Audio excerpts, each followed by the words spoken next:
Been walking this old earth for 94 years now, and I gotta tell you something straight from the heart that might just make you pause. The real secret to a long life like mine ain't about chasing after new things to start doing every morning. Nah, it's about what you finally get wise enough to quit. My name's Hank Barlow. I buried my mama, my daddy, all three of my brothers, and my sweet wife, Margaret, after 52 good years together. I've stood at more gravesides than I ever did at birthday parties with cake and candles. After watching so many folks go before their time, I started seeing the same pattern repeat over and over. The ones who left early didn't get hit by some cruel twist of fate. It wasn't bad genes either. It was the bad habits they kept carrying around like old suitcases they refused to set down. So I'm sitting here on my porch telling you about the 7 things I finally stopped doing. I believe with every breath I've got left that these choices are exactly why I'm still here talking to you today. Listen close now, because one of these might be quietly stealing your own days right this minute, and you don't even realize it yet. First one, I stopped eating anything after the sun went down. Sounds like old country talk, I know, and it is. My grandma used to say the same thing when I was a boy, but back then I thought I was smarter than her. For years, I'd finish supper, then sit in front of the TV with a little snack, crackers, maybe a scoop of ice cream. Seemed harmless enough, but I started waking up tired, my joints aching like somebody had been hammering on them all night, and this heavy feeling sitting right in the middle of my chest. Then, about 40 years back, it finally hit me what Grandma meant, so I quit cold. Last bite of food crosses my lips by 6, maybe 7 if the summer days run long. After that, nothing but water or a cup of weak tea. Your body does its real repair work at night, fixing what's worn out, cleaning out the junk. But if it's still busy digesting supper, it can't do its job right. You understand what I'm saying? After about a month of this change, I started waking up different, lighter, clearer in my head, like somebody lifted a sack of rocks off my shoulders. Haven't looked back since. Number 2, and this one might sting a little. I stopped arguing with fools. Lord, I used to be quick to fight back. Somebody said something ignorant or flat wrong, and I felt like I had to jump in, correct them, make them see it my way, win the whole thing. What did that ever get me? Blood pressure through the roof, nights staring at the ceiling, and not one single mind that actually changed. Not one. People are going to believe what they want to believe. Running around trying to fix everybody's thinking is like trying to empty the ocean with a teaspoon. Foolish and exhausting.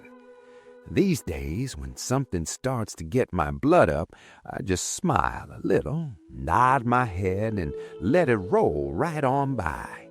That ain't weakness, that's wisdom. You gotta protect your peace like it's the last money in your pocket, because it is. Every argument you walk away from adds real years to your life. I promise you that. Number 3, I stopped sitting so much. And I ain't talking about exercise or joining some gym. I never set foot in one my whole life. I'm talking about just getting up and moving your body through the ordinary day. My wife, Margaret, God rest her soul, she got into the habit of sinking into that old recliner from morning till night. Only got up to eat or use the bathroom. She was gone at 71. Me? I move. I walk out to the mailbox. I put her around the garden. I stand up when I'm on the phone. I hang my own laundry on the line. Your body is like the creek behind my house. If the water keeps flowing, it stays clear and alive.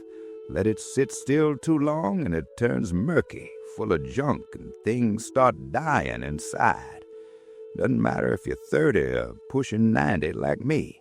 If you're sitting more than you're moving, you're rushing your own end faster than you need to. That's just the plain truth. Number 4. This one took me the longest to learn. I stopped holding grudges. I had a younger brother named Frank. He did me wrong one time, real wrong, the kind that cuts deep and stays there. For 15 years, I carried that hurt around like a stone in my pocket. Wouldn't speak to him, wouldn't even look his way. And you know what? He went on living his life just fine, slept easy every night. But me, I was the one suffering every single day. That grudge wasn't hurting him, it was eating me alive from the inside. One day I finally picked up the phone and called him, told him straight, "Frank, I forgive you." We both cried like babies, never spoke of it again. And I swear I felt 20 pounds lighter the minute I hung up. Unforgiveness sits in your body like slow poison.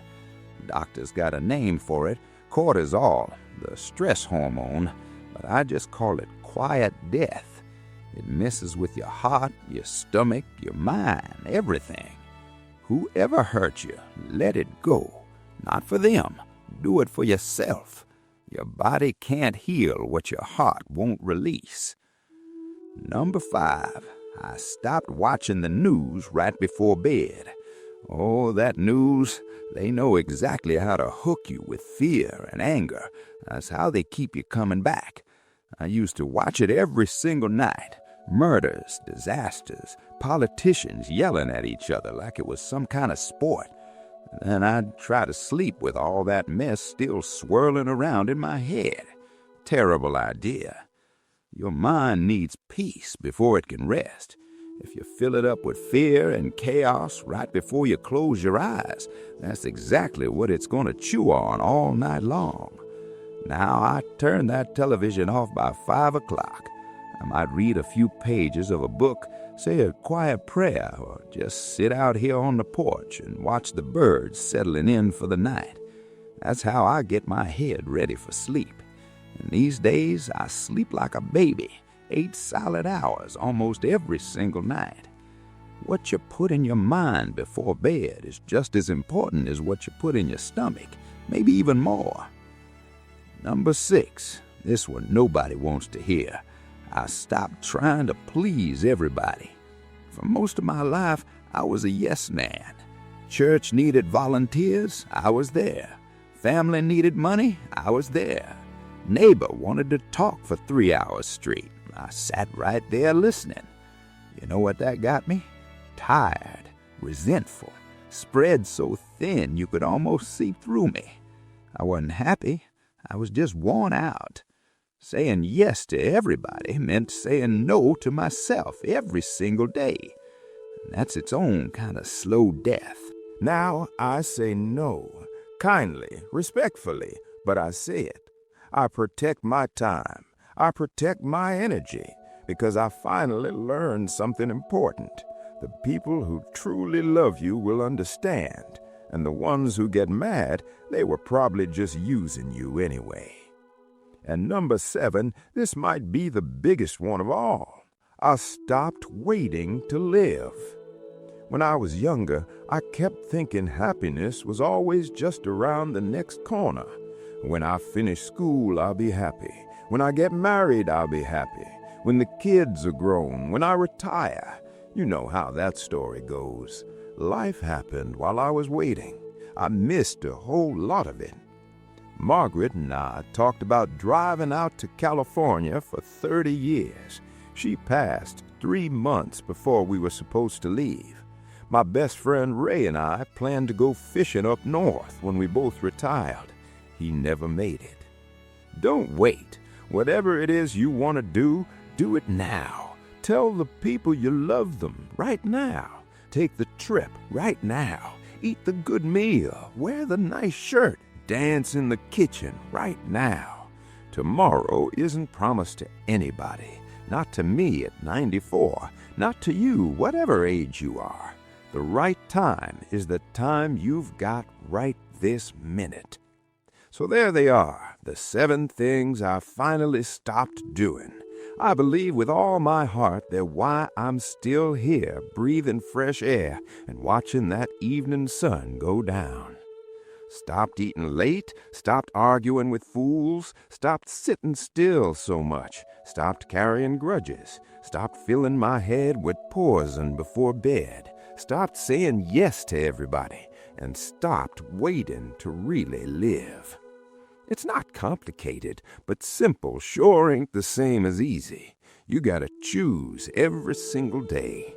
I've watched too many people I loved leave this world too soon.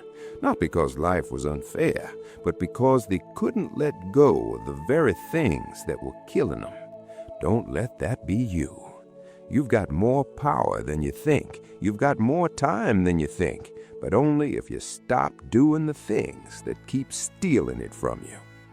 Now, if you'll excuse me, I've got a porch to sit on, and that sunset looks mighty fine tonight.